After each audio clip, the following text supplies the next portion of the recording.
Déjà, je vous salue tous et toutes. Bénis Dieu pour ce partage. Et quand le pasteur me disait que notre sœur est là, je me rappelle BBC.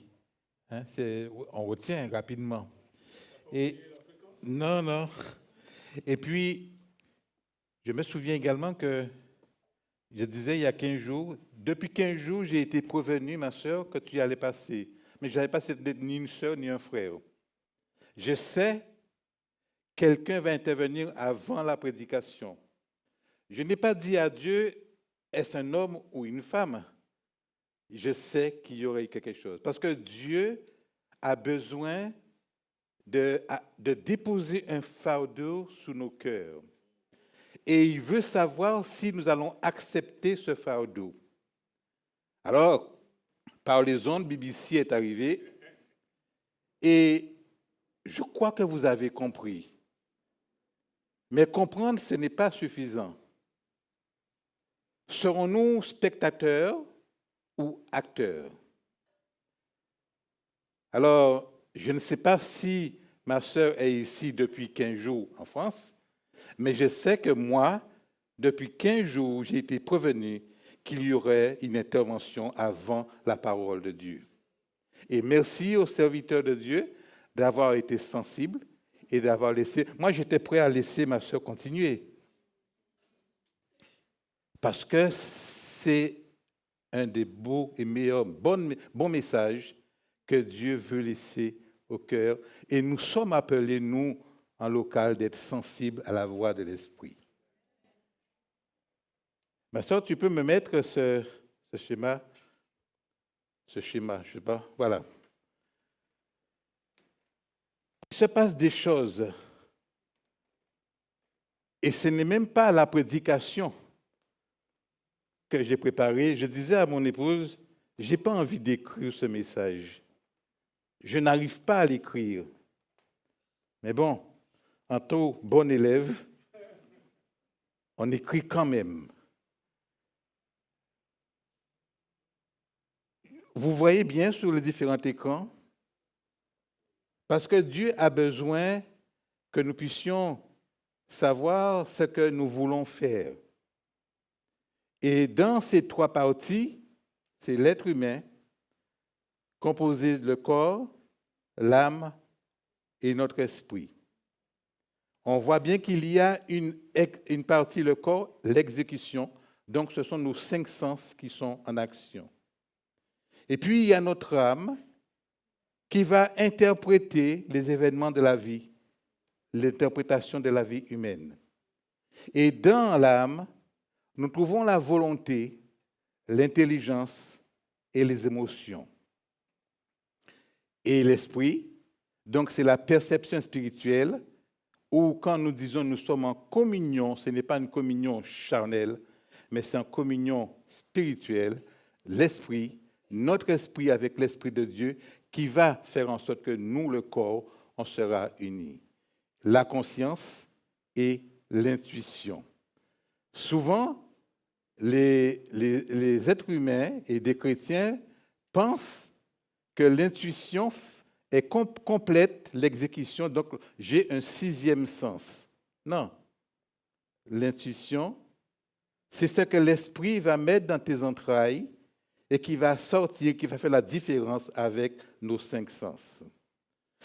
Je dis cela parce que quand notre sœur s'est investie et a dit à Dieu, maintenant, qu'est-ce que je fais?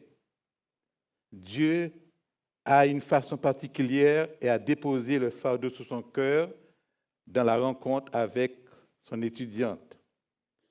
Et elle va comprendre rapidement qu'est-ce qu'il faut faire.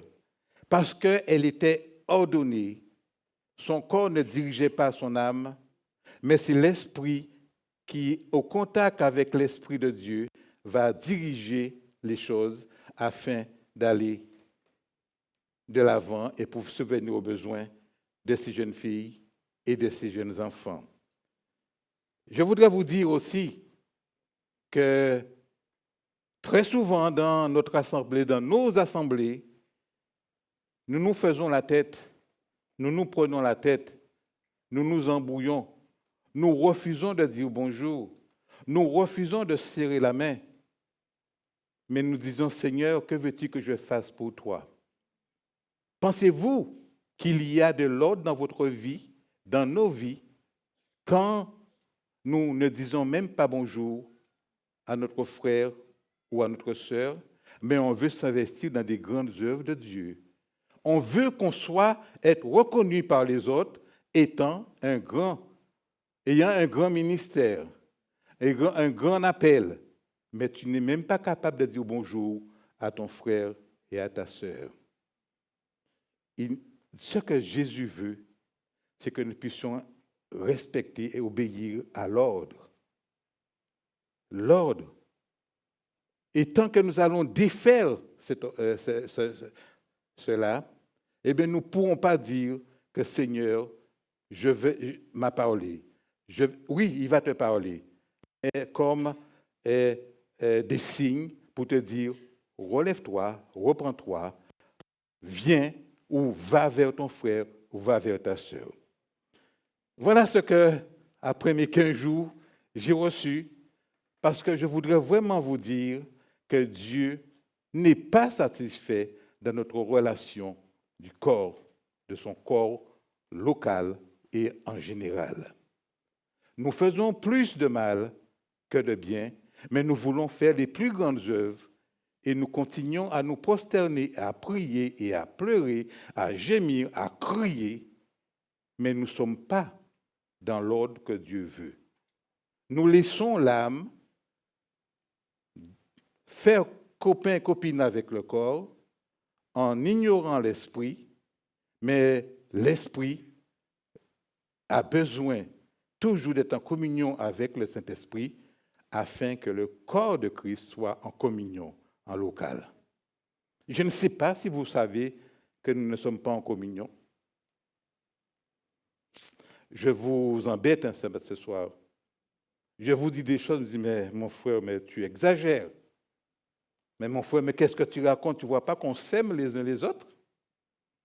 Bon, je vous dis tel que je l'ai reçu.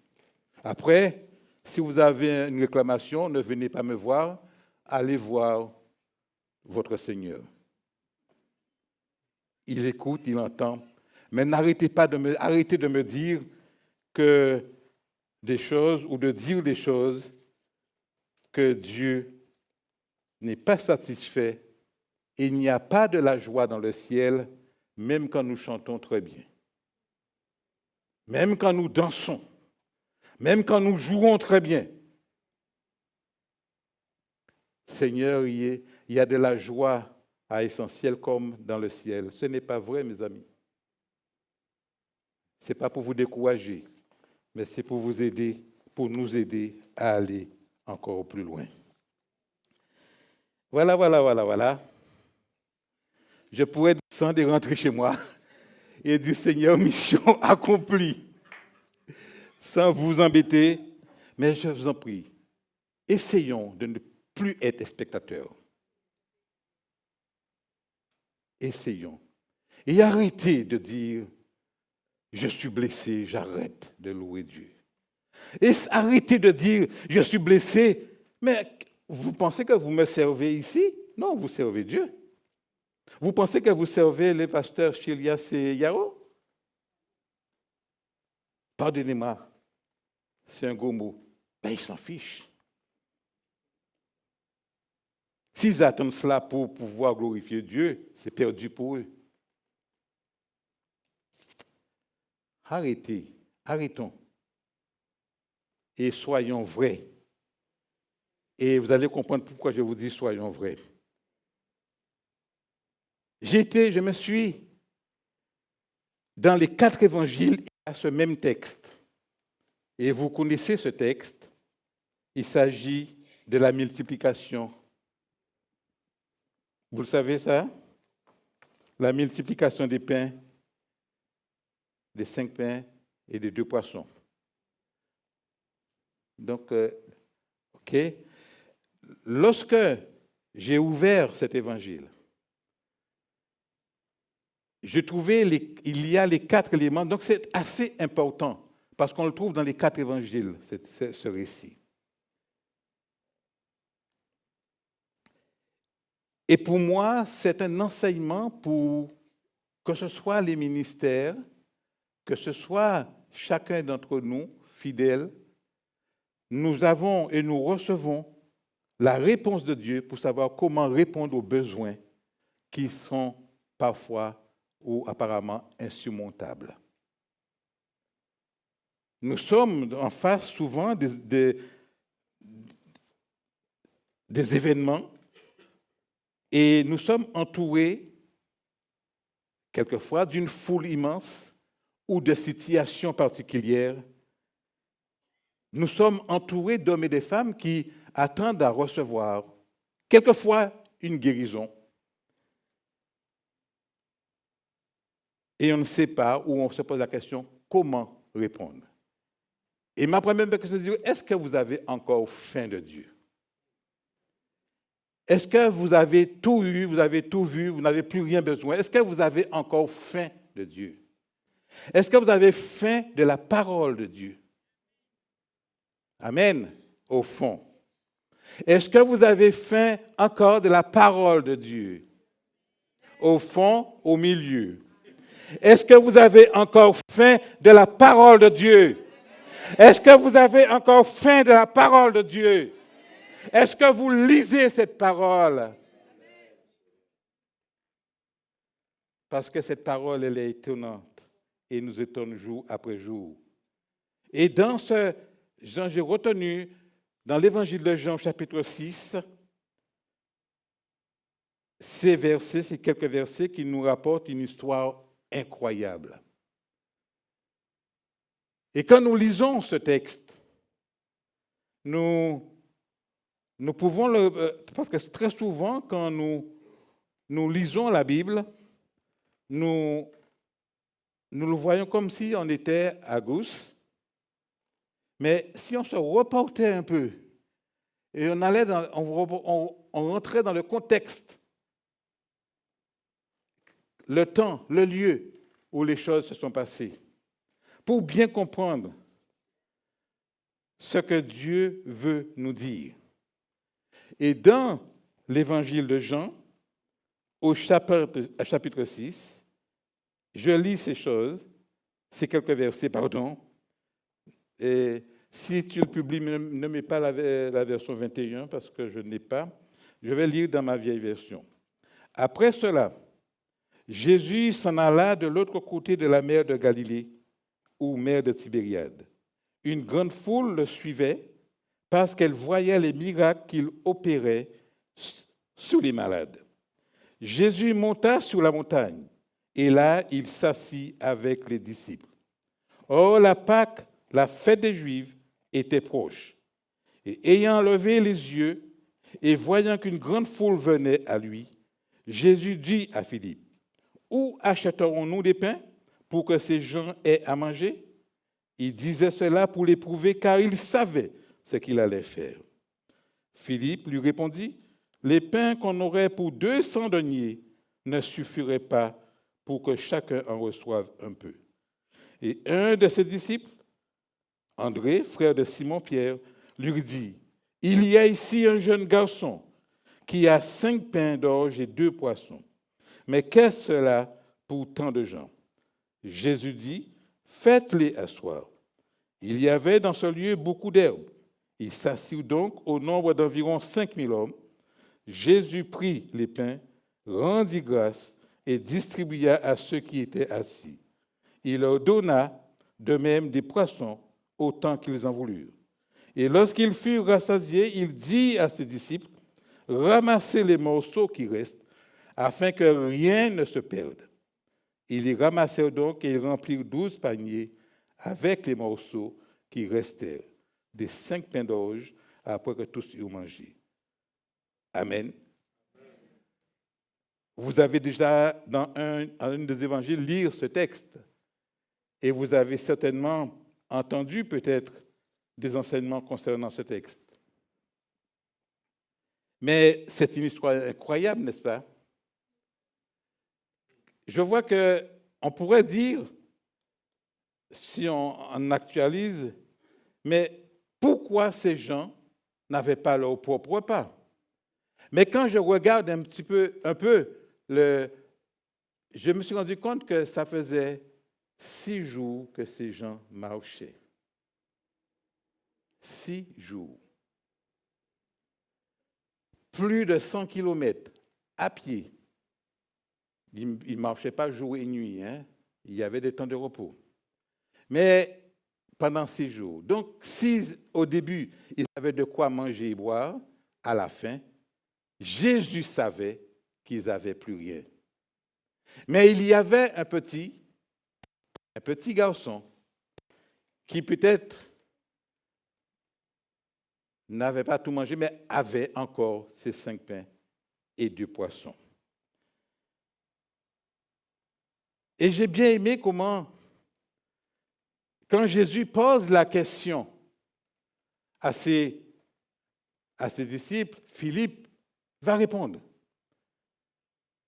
Et il va donner sa réponse. Et puis, il y a André qui va aussi répondre.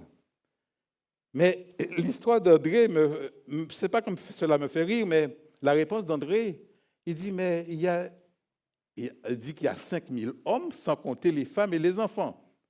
Donc, il devait y avoir 10 000, je ne sais pas combien de personnes, ou même plus.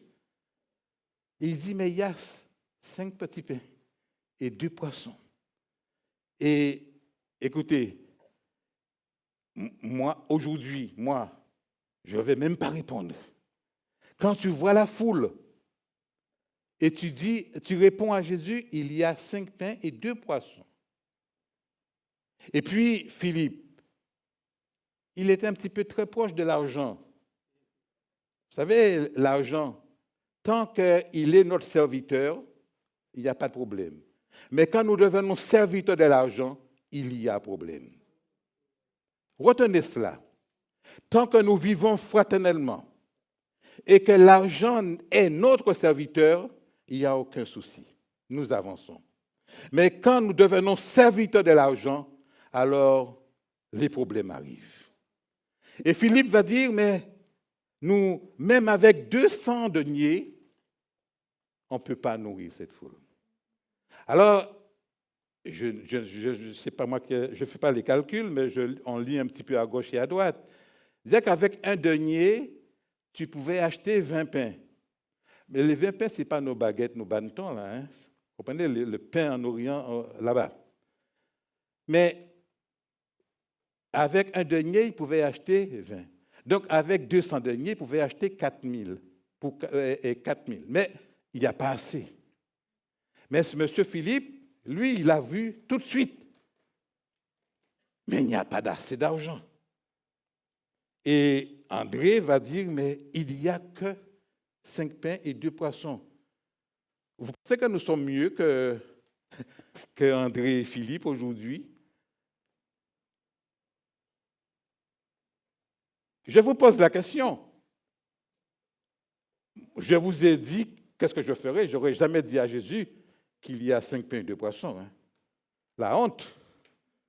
Quand je regarde là et j'ai que 2 pains et nous sommes à peu près une centaine, moi, je ne vais pas dire au pasteur que j'ai dans mon sac 2 pains. Vous comprenez bien, c'est ridicule. Je me sens ridicule. Mais non, André a dit qu'il y avait 5 pains et 2 poissons. 5 pains et 2 poissons. Et ce message est pertinent encore aujourd'hui pour nous. Parce que ce message nous invite à réfléchir. Il y a un serviteur qui me disait, mais Libert, tu réfléchis trop. Et c'est peut-être vrai. Hein? Quand tu réfléchis trop, tu ne vas pas vite hein, quand même, ou à la vitesse que Dieu veut. Et je n'étais pas contre quand il me dit ça. Mais dans ma formation, dans ma culture, j'aime toujours m'asseoir, réfléchir avant d'aller. Mais il y en a qui vont plus vite et qui font la volonté de Dieu. Il y a des miracles, il y a des choses qui sont résolues. Moi, il me disait, mais tu réfléchis trop, Libert. Elle dit, ben oui, mais j'ai une famille, je vais réfléchir quand même. Et puis, il m'a dit, mais tu peux laisser ton travail. J'ai dit, OK, mais je ne le ferai pas. Et puis, quelque temps après, il vient me dire, mais pourquoi ton fils qui est serviteur ne veut pas laisser son travail pour servir Dieu? Et tu me demandes, moi, j'ai 5 enfants. Lui, il a 3 enfants. Comment on n'a pas les mêmes appels? Dieu ne m'a pas dit de laisser mon travail. Dieu m'a dit qu'il subviendra à mes besoins, mais il faut que l'ouvrier travaille à la sienne de son foyer, gagner son pain pour sa famille. Mais si Dieu me disait de quitter, je quitterai. Mais si un homme me dit de quitter, je ne quitterai pas. Avant qu'un homme me parle, Dieu aura déjà mis en moi les racines de son appel. Et quand cet homme, ce serviteur, le plus grand, le plus petit devant moi, viennent me dire quelque chose, j'ai dit, OK, cela confirme ce que j'ai reçu. Mais je ne veux pas me retrouver dans les choux, dans le caniveau, parce que j'ai écouté un homme. Parce que Dieu est sage et Dieu mettra certainement une parole bien avant que le serviteur me parle. Et quand le serviteur me parle, je dirais, oui, là, il était vraiment à l'écoute de Dieu. Alors, est-ce que c'est pertinent pour nous? Oui. Pour moi, oui. Parce que Dieu veut mettre en perspective nos limites et notre foi et voir comment nous allons agir. Comment? Eh bien, est-ce que Jésus savait que Philippe avait des réponses? Non, Jésus savait ce qu'il allait faire. Mais la foi de Philippe fut éprouvée et c'était quelqu'un qui est devenu un grand évangéliste par la suite. C'est lui, je crois, que Dieu, l'Esprit a utilisé pour l'eunuque, c'est ça? L'Éthiopien. Donc, il s'est passé des grandes choses après.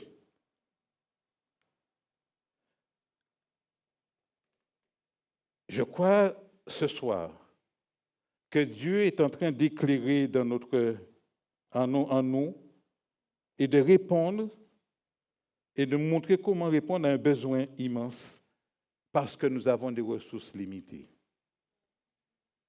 Et dans tous les domaines, que ce soit dans votre famille, que ce soit dans votre professionnel, que ce soit à l'Église, nous avons des ressources limitées et nous ne sommes pas appelés à mettre la charrue avant les bœufs. Ce que Dieu attend de moi, de toi, de chacun d'entre nous, c'est que nous puissions faire un bilan, un inventaire et être honnêtes avec lui. Il ne nous a pas fait des superman, il ne nous a pas fait des superhommes, il nous a tout simplement dit, qu'est-ce que tu as pour pouvoir nourrir cette foule? Et ce besoin, toujours, déborde nos capacités humaines ordinaires. Et quand nous parlons de multiplication, quand nous parlons de miracles, à chaque fois que je m'enfonce dans la parole de Dieu, je vois qu'on dit que le Dieu est un Dieu d'abondance, mais souvent, Dieu est le Dieu de la surabondance. Il ne va jamais te donner juste ce qu'il faut, mais c'est toujours plus de ce que tu attends. Je me souviens quand on était plus jeune, avec mon épouse, elle a toujours voulu une maison. Et même quand je travaillais, elle allait prospecter. On n'avait aucun moyen, mais elle prospectait. C'est son tempérament qui est comme ça. Elle prospecte. Elle ne prend pas de décision, elle prospecte. Et puis, on n'a rien. Et puis, au moment où le temps est arrivé, après avoir prospecté, et elle seule et nous ensemble, on arrive devant une situation où on nous dit, il y a cela, mais il faut tant. On prospecte, mais on n'a rien, nous. Jeune couple, Et puis je dis, mais non, je veux la maison, nous voulons la maison, mais je n'ai pas un rond. Ah ben, c'est pas possible. Je dis oui, mais je veux la maison, mais je n'ai pas un rond. Mais dit, vous faites un chèque. Je dis, je n'ai pas un rond, je ne fais pas de chèque. Mais à la fin, je ne sais pas combien de temps on est là, plus de 40 ans. On est là, avec la maison.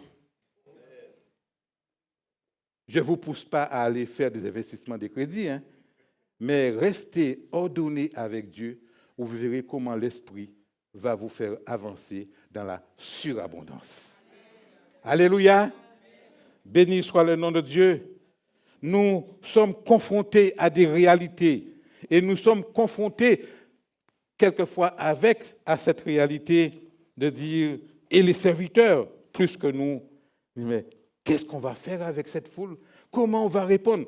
Ah Seigneur, il nous faut un grand local. Hey, ça fait quelque temps, on a laissé, on n'en parle plus là. Mais cela ne veut pas dire que Dieu n'agit pas. Mais il nous faut 500 000, 600 000, 700 000. Ou quand on aura 900, c'est ça, il dit. Quand on aura 900 000, on pourra faire un crédit de 1 500 000. Dieu te dit, mais c'est quoi cette histoire? Qu'est-ce que tu as? Ben, j'ai 500 000, donne-le-moi. Tes plans, je n'en veux pas. Je vais te donner des nouvelles perspectives, un plan meilleur, afin que tu ne perds pas le temps de faire des calculs, mon frère dit, mais que tu prêches l'Évangile pour que grand nombre d'hommes et de femmes soient sauvés. Il y en a là-dedans. On est beaucoup à faire des calculs. Ne faites pas de calculs.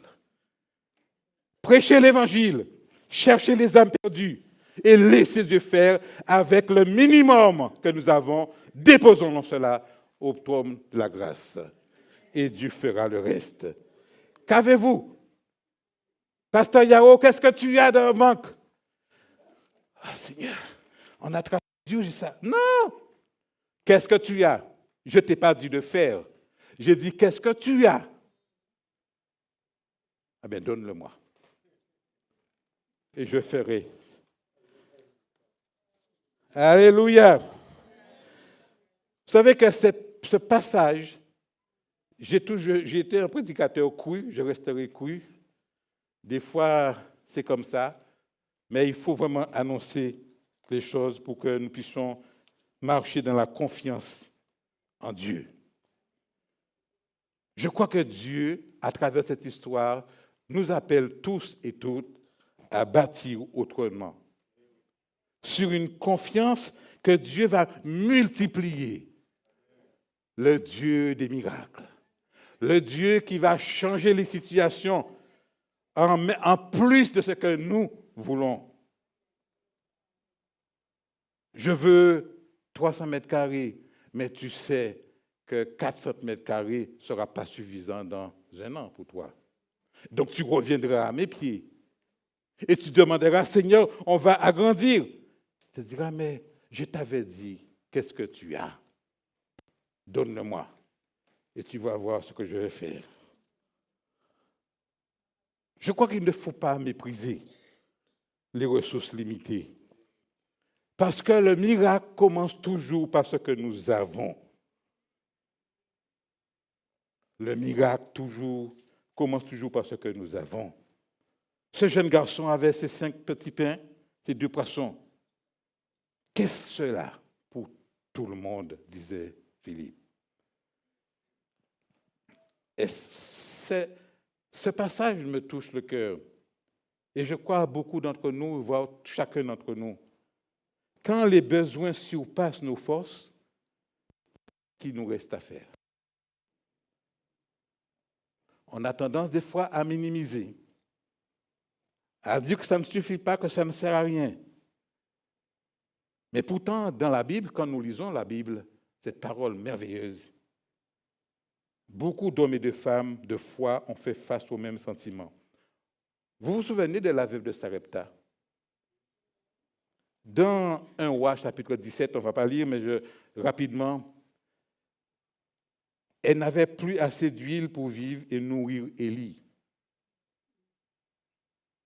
Et si vous lisez ce texte, vous verrez comment, par obéissance, ce que Dieu va faire. Vous vous souvenez de Gédéon, ce petit, le plus petit de sa tribu, qui doutait de ses capacités. On trouve cela dans le livre de Juges, au chapitre 6. C'est toi qui m'as dit 6. Tu es vraiment le direct pour le prédicateur. Hein? C'est bien ça, Juges 6. Et Gédéon, Dieu va faire des grandes choses avec cet homme qui se disait tout petit, peut-être dans la tribu, mais aussi peut-être la plus pauvre parmi les familles de cette tribu. Vous savez, le prophète Jérémie, qu'on parle souvent dans Jérémie 1, qui va se croire trop jeune, qui va se dire incapable. Et pourtant, Dieu va prendre ce qu'ils avaient et va faire le miracle avec la veuve de Sarepta, va mener Gédéon à des victoires et va permettre à Jérémie de mener la mission dont il lui avait confiée. Et nous avons tendance, toujours, nous, qui croyons être plus grands que l'autre, c'est nous qui allons diminuer, écraser, qui faisons même quoi au petit qui se dit petit, encore plus petit. C'est le plus petit qui paye toujours, qui est toujours le plus méprisé. Mais Dieu ne regarde pas ainsi. Dieu ne regarde pas ainsi. Je me souviens quand j'étais toujours tout jeune, parce que vous savez que j'ai aussi 68 ans, ma sœur. Et c'est là qu'on est jeune, en fin de compte, à 68 ans. Même si les articulations tentent à nous bloquer, mais on se sent encore jeune. Pour pouvoir dire, Seigneur, je ferai. Qu'est-ce que je fais? Mais donne-moi ce que tu as. Et je te ferai voir. Et chaque fois que les hommes et les femmes voyaient et suivaient, et voyaient ce que Jésus faisait, ils se mettaient à suivre Jésus. Et il y a même un passage que je n'ai pas retenu, que je n'ai même pas en tête, mais la pensée est là. Viens et vois. Viens et vois. Et quand je dis viens et vois, si vous avez votre téléphone, vous tapez viens et vois. Vous avez le texte tout de suite de la Bible. C'est une facilité. Ce qui m'encourage et ce qui devrait nous encourager, c'est que ces personnes-là que je citais avant, ils ont posé un état de lieu honnête et ils ont présenté leurs limites à Dieu. Et ça, c'est un pas essentiel pour chaque chrétien. On fait un état des lieux et on présente nos limites à Dieu. Je n'ai que cela, mais je te le donne. Donc, tu fais un inventaire de tes ressources humaines. Tu fais un inventaire des ressources matérielles, financières et spirituelles. Et une fois le bilan réalisé, malgré la faiblesse, malgré la petitesse de ce que tu as, tu peux reconnaître que Dieu va agir à partir de ce que tu vas lui offrir.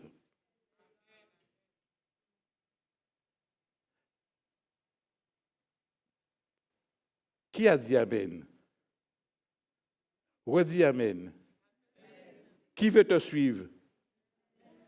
Est-ce que l'Église veut te suivre, ma sœur Rizzi? Ce que tu offres à Dieu, l'Église n'a pas la foi. N'ose pas, il dit, mais je trime trop, mon frère. Tu ne connais pas ma vie? Non, je ne connais pas. Mais Dieu connaît. Et Dieu connaît la limite ou les limites de tes ressources. Quand je vous ai mis ce schéma, Jésus aime l'ordre et l'organisation. On ne fait pas ce qu'on veut. Je suis chrétien, je rentre comme fille du roi, princesse. Je rentre dans ce lieu sans obéir à quoi que ce soit. Le Saint-Esprit ne fera rien du tout. Tu es seul, tu resteras seul. Il ne fera rien du tout. Je ne travaille pas, je ne prépare pas mes louanges, le Saint-Esprit va faire. Tu as perdu. Ne joue pas cela avec Dieu. Je suis à l'école, je n'ai pas, je crois que c'est à Gousse, j'ai entendu ce témoignage un jour. Je n'ai pas travaillé, mais j'ai eu mon bac. Garde ça pour toi. Si tu as travaillé, peu importe les difficultés, tu auras ton bac. Mais si tu n'as jamais été sur le banc de l'école, ou que tu n'as jamais appris une seule ligne, si tu as réussi, c'est que tu as copié quelque chose. Et tu es un tricheur, et tu es un menteur, et tu donnes des faux témoignages. Garde ces témoignages pour toi. Ces témoignages ne glorifient pas Dieu.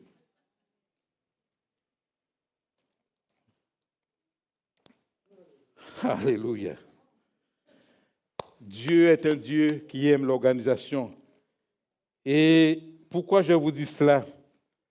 Parce que quand la foule était là, et quand ce petit garçon a donné à André ces 5 pains et 2 poissons, Jésus va dire, faites-les asseoir. Faites-les asseoir.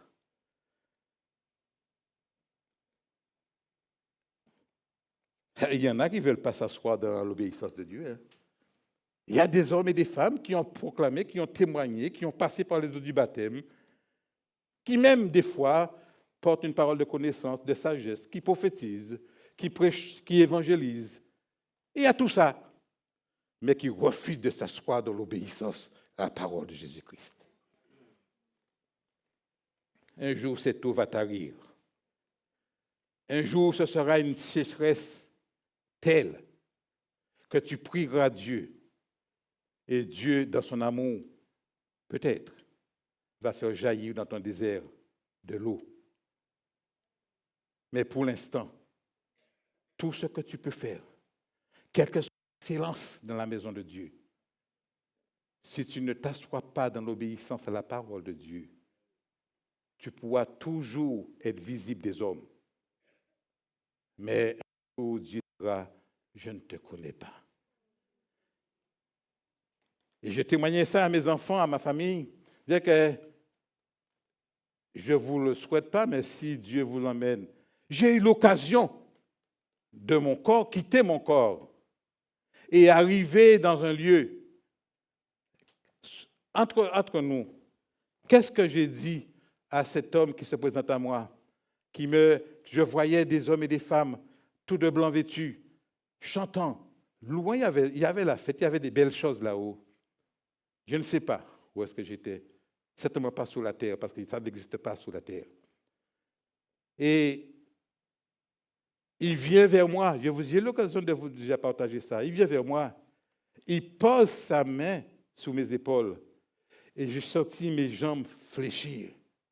Et quand il a commencé à me poser des questions, entre vous, entre nous, qu'est-ce que j'ai répondu? Je suis de l'église, je ne connais pas. Mon pasteur, je ne connais pas. Et quand il a commencé vraiment à m'entourer, je suis tombé. Alors, en revenant à la vie, la seule chose qu'il m'a dit, je reviendrai pour te révéler. Pas les choses sous l'église, mais pour ma vie. Il m'a bien montré, je vous le dis, mes amis, ce ne sont pas des histoires, ce n'est pas écrit dans les livres. Il m'a bien montré là où il y avait ma famille. Il n'y avait personne. Les rangs étaient vides. Mais il m'a dit, vous serez là. Et il me dit, où sont tes familles? Où est ton épouse? J'ai dit, je les entends, mais ils ne sont pas encore là. Vous savez que les choses de Dieu nous dépassent. et que nous avons tendance à trop vouloir vivre ordinairement. Et que Dieu nous appelle à avoir une vie extraordinaire, surnaturelle. Et que quand nous nous présentons dans ce lieu, il y en a, des fois je suis là-bas, dynamique. Mais si l'esprit est aussi dynamique comme ça, mais elle c'est souvent elle. Hein? Non? Vous n'êtes pas d'accord? D'accord. Non, mais c'est positif ce que je veux dire. Là, on voit une dynamique dans les sœurs que j'ai envie.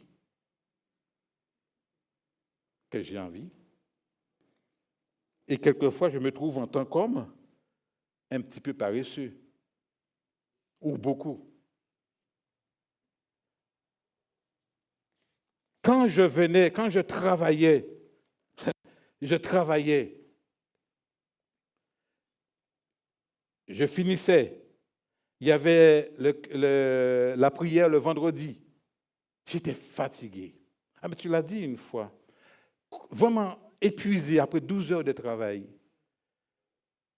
Je vais dans l'église. Eh bien, je commence mon service. Mais je suis en pleine forme après. Et encore en plus grande forme quand j'ai quitté l'église. Il s'est passé quelque chose quand même. Mais aujourd'hui que je suis retraité, mais qu'est-ce que je suis paresseux.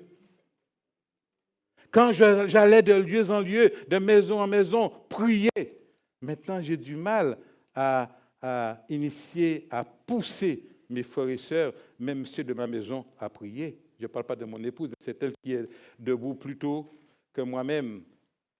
Mais j'ai une grande famille. Mais il n'y a que ma famille qui est comme ça. Hein?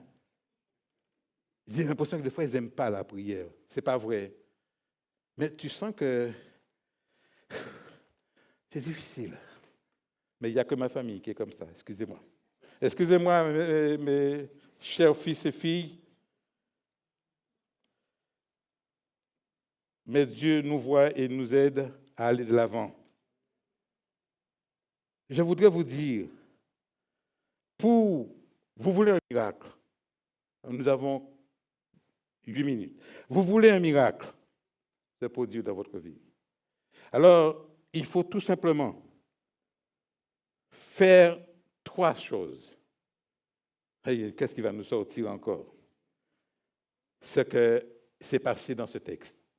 Jésus prend ce qu'on lui donne. Qu'est-ce que tu as? Qu'est-ce que tu as? Qu'est-ce que tu as, Claude? Qu'est-ce que tu veux, mon frère? Qu'est-ce que tu as dans ta main, dans ta poche? Qu'est-ce que tu attends de Dieu? Tu veux un miracle? 1. Jésus prend tout ce que tu lui donnes. Le plus petit, la plus petite quantité. Et qu'est-ce que Jésus fait? Il va remercier Dieu. Jésus va lever les yeux vers le ciel pour nous montrer vers qui nous devons élever la voix. Jésus est notre exemple. Il va remercier Dieu selon Jean 6, 11. Il ne détourne pas le regard parce que ce que nous lui apportons semble insuffisant. Il ne détourne pas le regard. Vous vous souvenez de cette petite, je ne sais pas si elle était veuve ou vieille, mais qui apportait ces quelques pépites vieilles. Elle était veuve aussi, non? Voilà, elle emmène tout ce qu'elle avait. Ce n'était pas beaucoup. Mais Jésus n'a pas détourné le regard. Et Jésus n'a jamais détourné le regard de ce que tu vas lui apporter. Il va accueillir ton don avec joie. Et ça, là, tu dois être encouragé. Tu devrais être encouragé que Jésus accepte ton don avec joie.